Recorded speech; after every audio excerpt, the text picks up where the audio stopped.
Alright, mga kababayan, mga kaibigan, mga katokis at mga kapots. Kamusta po kayong lahat? And once again, welcome po dito sa Simply Talkies Vlog. Tayo po ay magbibigay ng maiksing komento, opinion at reaksyon sa mga mainit na usaping politika sa ating bansa. No? At maraming salamat po sa walang sawa niyong pagsuporta, pagsubaybay sa ating mumunting channel. Once again, shout out po sa lahat. May God bless us all, may God bless our country, the Philippines, and may God bless and protect the Marcos administration from the kampon ng kadiliman and their minions. Pag-usapan natin mga kababayan itong magkapatid na Marcoses, si Pangulong Bongbong at ang kanyang ate na miyembro ng kampon ng kadiliman. No, kasi po, ito pong ating Pangulo ay natanong doon sa kanilang podcast ni Tunying na kung saan itong si Tunying mukhang may nahuli na naman, no? Nakahuli po ng isang malaking isda si Tunying doon sa kanyang katanungan. Pero ako po naniniwala po ako na itong mga tanong ni Tunying doon sa podcast na yon yan po ay aprobado, no? Aprobado po yan ng kampo ng Pangulo kasi hindi tatanungin ni Tunying yan kung mga surprise. No, pero maski na magtanong ka ng surprise sa Pangulo, the President will answer it in the best of his ability at yung diplomatic ang dating. Yung alam nyo na yung being a statesman. Okay? And knowing the President, no, matalino po ang ating Presidente, hindi tulad nung itok-itok ninyong tokmol na Vice Presidente. No, kung tinawag nung isang fake news vlogger at influencer ni Tokmol, ang ating presidente na gago, di mas gago ang mga Duterte, di ba? Ano ba meaning ng gago? O di ba? Stupid? Idiot? O sige, tawagin na lang nating moron yung kanilang Tokmol na vice presidente. Bawi-bawi din, di ba? Kasi yung katanungan ni Tunying, no? Nako, mukhang mabibira na naman dito si Tunying. Tanong po yun No, wala naman pong masamang tinapay doon. Pero ito po ay ginagawang issue ng mga kampo ng kadiliman ng mga Tokmol na follower ng mga Diablong Duterte. No, ang tanong doon Mr. President, are you open for reconciliation? Kayo, no, sa matalino ninyong pangunawa. Ayan, sasabihin na natin. Sa matalino ninyong pangunawa. What does it mean to you? Diba? Ika nga, you tell me. Ano ba ibig sabihin ng are you open for reconciliation? Any leader of the land will answer that with a definite yes. If there is a conflict, or even mga misunderstanding. No such leader that will not say, yes, I'm open for it. But the question is, ang presidente ba ang mag-i-initiate? Ang presidente ba ang basta na lang yuyuko? He was merely asked a question, are you open for reconciliation, particularly sa mga demonyong Duterte? Ano lang sabi ng Pangulo? Yes, I'm open for reconciliation. Ayaw naman niya ng may kaaway. Ang gusto niya magtulungan para sa ikabubuti ng sambayan ng Pilipino at ng bansang Pilipinas. So why not a good leader will look forward for peace? Para po sa kabutihan ng lahat. Ayaw ng Pangulo na may kaaway kasi mahirap matulog ng may kaaway. Mahirap mamuhay sa araw-araw na may kaaway ka. Stressful yan. So the question is, hindi naman sinabing, are you willing for reconciliation? Open Meaning, the door is open. All you have to do is come in. Diba? Are you open? Nakita nyo yung pagkakagawa ng question? Hindi naman sinabing, are you willing? Are you going? Are you gonna do the reconciliation? Hindi po The question is really a meticulous one. It begs for your understanding. Are you open for reconciliation. So therefore, being a good president, which is the nature of the president, he answered it in a very diplomatic way. In a very, yung taong ayaw ng gulo. Yung taong ayaw ng may kagalit. Pero ang mga Duterte gusto laging may kagalit. Opo, laging nagbabanta. Kaganyan din ang mga minions nila. Therefore, ito, hindi nila naintindihan yung question. Ang inintindi lang nila ay yung sagot ng Pangulo. Ay, reconciliation pala gusto mo eh. Makikipagbati ka? O ngayon, nag-reaction sila. Ang dami nilang kondisyon. No? Yung mga alta sa grupo ng mga taing Duterte, may kondisyon. Ginago pa ang presidente. Si Bongo. Ano sabi ni Bongo? Iuwi daw muna si Digong. Anong sabi ni Panelo? Iuwi si Digong. Ano naman ang sabi ni Sara Duterte? Okay naman po siya doon. Hindi na maiuwi yung amo nyo. Walang kondisyon. Hindi ang Pangulo ang mag-open up ng reconciliation sa inyo.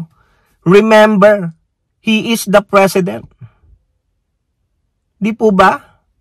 Bakit nakikipaggera ba ang Pangulo? Sino ba nagsimula ng gulo? Ang Pangulo? Di ba? Kayo ang nagsimula ng gulo tapos ang gusto nyo ang presidente gawin ninyong hostage, hawakan ninyo sa leeg. We, mga spoiled brat. No? Ano po ang sabi ng Pangulo? Ha?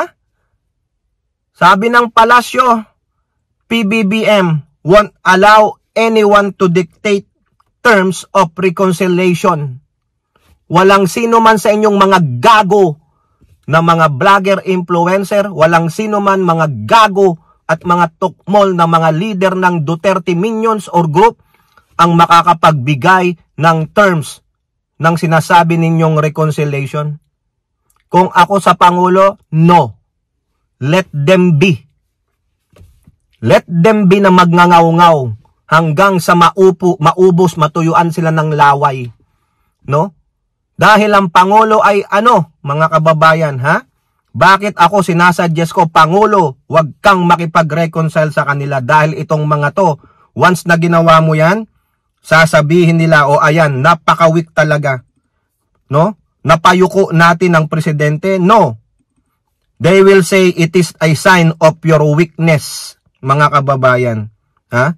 Hindi tayo papayag na yuyuko ang presidente sa mga demonyong spoiled brat na ito na sila ang nagsimula ng gulo. Manindigan tayo. Nanindigan na ang palasyo. Sabi niya, PBBM won't allow anyone to dictate. O, di ba mga diktador ang mga hinayupak? Akala mo naman, sila ang nakaupo sa seat of power. Mga gonggong, mga gago.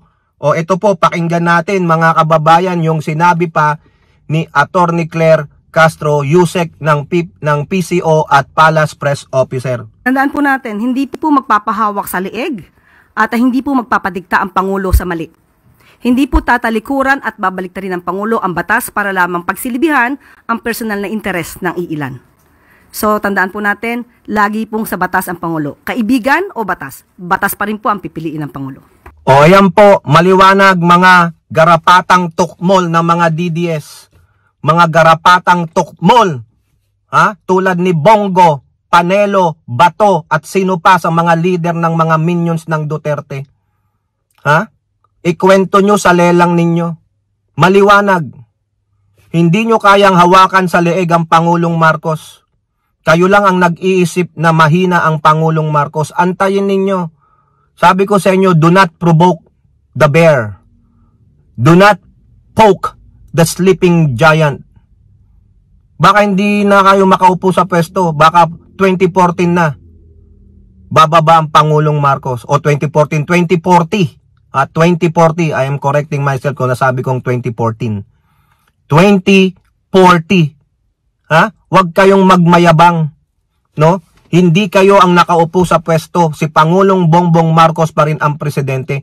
Kaya wala kayong karapatan na mag-lay down ng terms, walang if, Walang step by step na sinasabi ni Bongo. Ano ka? Umaawit ka ng step by step. Ganon. Let's kang inchik ka. Ha? Huwag mong ipagmalaki yung 27 million mong boto. Hindi po ako naniniwala na yan ang totoo mong boto. Dahil inendorso ka ng ano? Duktungan nyo na lang. Ano ang sabi ni Atty. Claire? Kaibigan o batas? Batas pa rin po. So therefore, the President Bongbong Marcos is leading and governing through the rule of law. Batas pa rin. Walang kaibigan. Ha? May matatanggal dyan na mga kaibigan niya na nakaupo sa pwesto. Antayin lang natin. Diba? Wala. Tingnan nyo yung ginawa kay Arnel Ignacio. Magaling. Magserbisyo. Pero nasangkot sa anomalya. Tanggal. Hindi siya nag-resign. Tanggal. Ha? Tandaan ninyo ang sabi ni Yusek Castro. Hindi pa hahawak sa leeg ang Pangulo at siya ay mamumuno ng naaayon sa batas. Batas, batas, batas. Rule of law. Due process. Hindi tulad nung kay Digong. Lahat dinaan sa whitewashing. Di ba kaibigan o pagtakpan? Di ba? Digong? Dapat sinabi mo na rin. Udyukan para manlaban. Di ba Digong? O, itong mga minions mo nagsasalita para sa'yo? Di ba? Ang kakapal ng mukha nyo. Oo, kasing kapal ng ano. Makapal pa sa adobe. No? Inan mga to, sarap nyong pagmumurahin eh. Di ba? Tinawag pang gago ang Pangulo nung itong isang vlogger influencer na tinawag doon sa Quadcom. Yung nag-i-invoke ng freedom of speech pero kinontra ni Atty. Patay Gutom. Mga kababayan, di ko napapakita sa inyo yung kanyang sinabi, no? Baka pamarisan pa ng mga kabataan, mga kababayan. So malinaw. Walang terms na tatanggapin ng Pangulo sa reconciliation. Walang ibabalik na Digong. Baka ibalik si Digong sa lighter. Doon na lang siya. Okay? So tandaan ninyo, maliwanag, sinabi ng palasyo, hindi pa hawak sa leeg. Walang terms. Ano kayo, mga terorista? Mga masasamang tao? Ha? Na nanghihingi ng kondisyon? No way. Yung mga nanghihingi lang ng ganyan, ang tingin ko po ay mga terorista. May mga kondisyones, mga masasamang tao. Hindi pwede. We will not negotiate to the terrorists. Mga kababayan, na quote and quote, to the terrorists. Ha? Walang negosasyon sa mga terorista. Di ba ganyan ang ginawa ni Digong? That's why he flattened Marawi na hindi dapat. O tapos kayo, nag-aasta kayong mga ano? May mga ifs pa kayo, may mga step 1 po pa kayo. Nek ninyo. Patalsikin nyo muna ang Pangulong Marcos bago nyo magawa ang mga gusto ninyo. Pero as long as the President is still the President of the Bongbong Marcos is still the President of the country, wala kayong karapatan. Ang kakapal ng mukha ninyo. Magdaldal na lang kayo ng magdaldal dyan, pero hindi po yuyuko ang Pangulo. Hindi nga yumuko sa China eh. Sa inyo pa? Sino kayo? Diba? Pinagmamalaki nyo yung BP ninyo. Tukmol yun eh. Gago yun, moron yun eh. O, bawi-bawi lang tayo mga kababayan ha. O, eto naman, pasok tayo dito sa atin ng Pangulo. Itong si Imee Marcos Manotoc.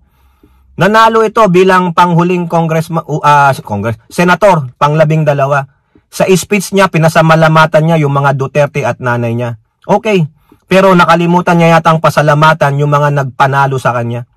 Piling niya ang nagpanalo sa kanya ay mga Duterte at mga minions nito. O eto po ang katotohanan mga kababayan. Ha? Sa kayabangan mo, Imee, sa pagiging biatch mo, pagiging Karen mo, ha? Ito ang masaklap mga kababayan. Si Sal Panelo, meron pong code card oh. Oh, ano, binibira ka? Diba? Pero mahal na mahal mo pa rin. Ito yung tinatawag nyong martir. Martir sa martir. O anong sabi dyan oh? O mga loyalista, ha?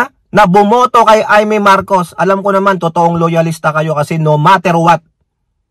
Ha? Ito yung kanta na, no matter what they tell us. Ganun yun eh.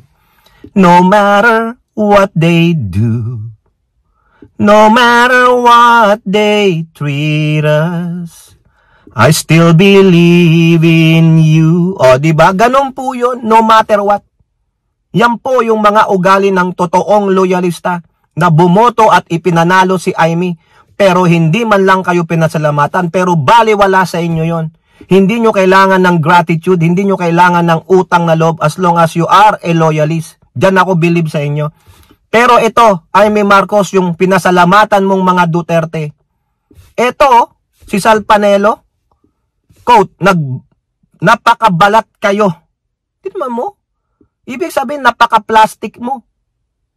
Two-face ka. Nakamaskara ka. Napakabalat kayo naman nung Imee Marcos. Hindi ka pa ginalang, oh. Kahit na in-endorse siya ni Inday Sara, I'll never vote for her kasi namangka siya sa dalawang ilog. O, kita mo? Hindi ka binoto ng Duterte minions. Sa Davao City, bokya ka. Saan ka nanalo? Diyan sa Ilocos. Pinanalo ka ng mga kakailyan mo pero hindi ka nagpasalamat. Doon sa speech mo sa inauguration. You forgot to mention the loyalists, the supporters of yours. Pero ang laki ng pasasalamat mo, nilagay mo sa apex of your victory ang mga Duterte. Pero ito, pinakcheck ka, oh. Inayawang ka ng mga Duterte minions, pero sila pa rin ang pinasalamatan mo. Napakabalat kayo mo, sabi ni Panelo. Plastic sa plastic ka. Matindi pa ang pagiging polymers mo. Ano bang hybrid polymer ka ba? Na talagang hindi ka makaramdam? Di ba? Yan, oh, nilaglag ka, oh. Pero sige pa rin. Ganun pa rin. Kasi bakit? Mukhang merong tinatago.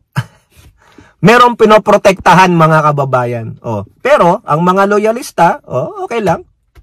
Kahit na pang sabihin nyo, no matter what. Huh? No matter what they tell us. No matter what they do. No matter what they treat us. We still believe in you. Yung po yan. Oh, mga kababayan. Diba? Napakasakit nito. Diba? Kahit na ano pang ginawang paninira ni Imee Marcos sa administrasyon ng kanyang kapatid. Tuloy lang. O di ba? Nagtiwala ang mga Marcos loyalists pero ang mga Duterte na inaasahan niya, nilaglag siya. O kayo po, ano pong inyong masasabi? Comment down below and don't forget to like and share. Hope to see you on next videos. Bye-bye. God bless.